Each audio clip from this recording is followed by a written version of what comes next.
पहले तेज गेंदबाज मोहम्मद आमिर, उसके बाद ऑलराउंडर इमाद वसीम और अब क्या हारिस रऊफ।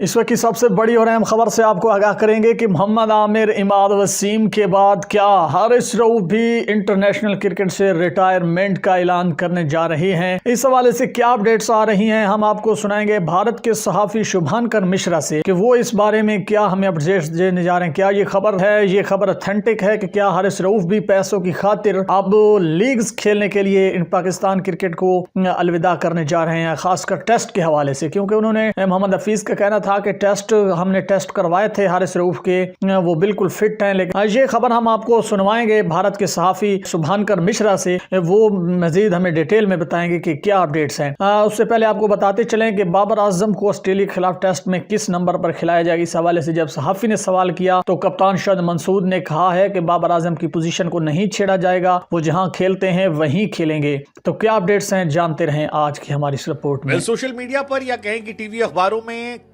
तमाम जगहों पर फिलहाल ये चर्चा तेज है कि आमिर और इमाद के बाद हारिस रऊफ भी पाकिस्तान क्रिकेट से या कहें कि इंटरनेशनल क्रिकेट से रिटायरमेंट का ऐलान कर सकते हैं। क्यों, किस लिए, आप सबके जहन में सवाल होगा, क्योंकि हारिस रऊफ जो हैं उनकी उम्र सिर्फ 31 साल है। ही इज जस्ट 30 या 31, हाँ 30 या 31 है। और उनके रिटायरमेंट की बात कैसे आ रही है। लेकिन अगर आपके मन में ये उम्र वाला फैक्टर है तो आपको याद रखना चाहिए कि मोहम्मद आमिर भी ज्यादा एज के नहीं है, ही इज जस्ट 31। और रिटायरमेंट तो उन्होंने 2019-20 में ले ली थी, उसके बाद से क्रिकेट नहीं खेल रहे।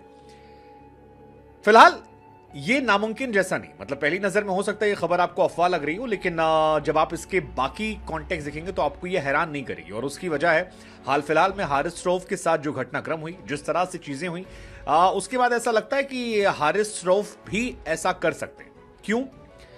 सबसे बड़ी वजह है पाकिस्तान क्रिकेट में आई एक अघोषित नई पॉलिसी, ऑफिशियल नहीं हुई है। बार बार हफीज कह रहे हैं कि बहुत ही जल्दी एनओसी को लेकर पॉलिसी जो है वो जारी कर दी जाएगी, लेकिन ऐसा माना जा रहा है कि पाकिस्तान क्रिकेट एक नई पॉलिसी लेकर आ रहा है जहां पर खिलाड़ियों को लीग क्रिकेट में लिमिटेड लीग खेलने की परमिशन होगी। और वो जो एनओसी मिलता है उस मतलब इनिशियली कहानी निकलकर 2 शायद लीग को आई है कि 2 लीग आप खेल सकते हैं पीएसएल के अलावा, या 2 शायद 1 भी हो, पता नहीं, लेकिन 2 की चर्चाएं अभी तक हमने सुनी है। एनओसी को लेकर पॉलिसी क्या नहीं आती वो देखने वाली बात होगी, वो हफीज साहब अपने तमाम स्टेटमेंट में कह रहे हैं।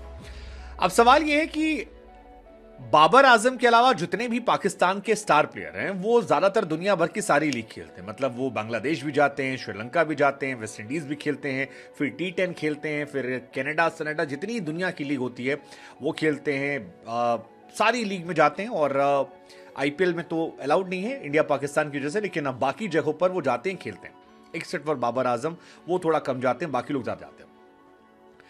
अब जिन खिलाड़ियों को बाहर अच्छा पैसा मिल रहा है, दबा के पैसा मिल रहा है, और उन्हें लग रहा है कि यार उनका इंटरनेशनल करियर पाकिस्तान में उतना ब्राइट नहीं है, वो फिर दाएं बाएं रास्ता निकाल रहे हैं। और इसी कड़ी में नया नाम जो है वो हारिस रऊफ का आ रहा है। हारिस रऊफ का नाम इसलिए आ रहा है क्योंकि हारिस रऊफ के साथ हाल फिलहाल में जो घटनाएं हुई वो सवालिया निशान पैदा करती हैं। जैसे हारिस रऊफ के साथ क्या हुआ, हारिस रऊफ को लेकर खबर आई, जो हफीज ने कहा या जो बाकी वहाब रियाज ने कहा या बाकी लोगों ने कहा कि हमने उन्हें अप्रोच किया था और उन्होंने एक्सेप्ट किया कि वो टेस्ट क्रिकेट खेलना चाहते हैं, लेकिन उसके बाद उन्हें रियलाइज हुआ कि वो नहीं खेल सकते हैं और उन्होंने लास्ट मोमेंट में नाम वापस ले लिया। अब पाकिस्तान में इसको लेकर एक बहुत ही नेगेटिव इमेज जो है वो हारिस रऊफ की गई है कि यार वो सिर्फ पैसा छापना चाहते हैं, वो अपने देश के लिए कमिटेड होना नहीं चाहते हैं, वो नहीं चाहते हैं कि उनके देश का नाम, क्योंकि ऑस्ट्रेलिया से पाकिस्तान बीते 25-26 सालों में जीता नहीं है। ऐसे में पाकिस्तान के तमाम जो लोग थे वो चाहते थे कि हारिस रऊफ खेले। शान मसूद का भी मुझे एक इंटरव्यू याद है जिसमें उन्होंने कहा कि मार्कवुड ने ऑस्ट्रेलिया में जाकर अच्छा किया था, हम चाहते थे कि हारिस रऊफ भी हमारे साथ जाएं, उसी पेस पे वो गेंदबाजी करते हैं और वो कहर ढा सकते थे, विकेट निकाल सकते थे, लेकिन अब हारिस रऊफ नहीं है तो फिर हम क्या कर सकते हैं, मतलब देखा जाएगा, आगे जाएंगे और लाइफ मूव ऑन होती है। हफीज ने भी अपने प्रेस कॉन्फ्रेंस में इस बात का बार बार जिक्र किया और स्पेशली उन्हें एक्सपोज करने की कोशिश की, जिसमें कहा कि हमने इनकी बॉडी का ट्रीटमेंट चेकअप करवाया, जिसमें फिजियो ने देखा और फिजियो ने कहा कि ही इज कंप्लीटली फिट। मतलब हफीज के शब्दों में कहें तो एक एक भी उनके बॉडी के अंग अंग की जांच की गई और सारे अंगों ने कहा कि भैया ये पूरी तरह फिट है, कोई भी ऐसा उनका बॉडी पार्ट नहीं है जो इंटरनेशनल लेवल पे टेस्ट क्रिकेट खेलने की इजाजत नहीं देता है।